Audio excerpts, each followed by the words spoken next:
Диляна, брат ви на колко години е в момента? На 41. На 41. От кога плава с корабите? Ами, доста време. Не знам точно със сигурност, 10 години може би. Какво е завършил? Завършил е механо техникум и изкарал морско образование. Средното морско училище в Бургас ли или във Варна? Бургас. Така.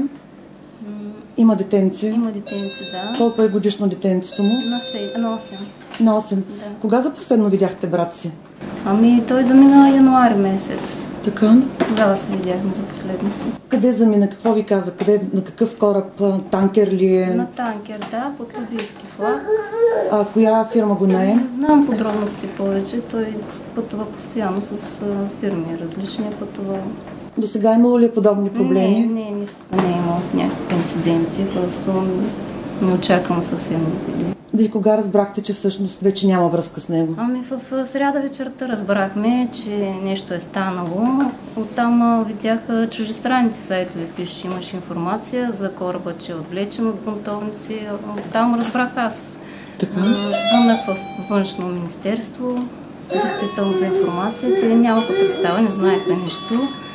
Нали, казах им каквото знам и това е. Какво им казахте? Какво ви питаха? Ми искаха информация за брат ми, имена, телефон. Той как се казва? Трите имена? Георги Луизов. Георги Луизов. Какъв е на кораба? Помпиер. Да.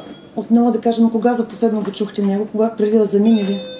Преди ние се чуваме, обажда се, като са...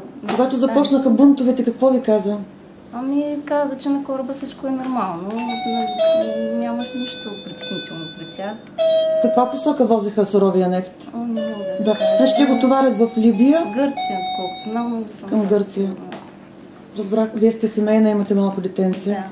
Така, какво изпитвате вече от сряда до този много момент? много сме притеснени, понеже информация никъде няма, нали, да разберем как е, нали, добре ли е.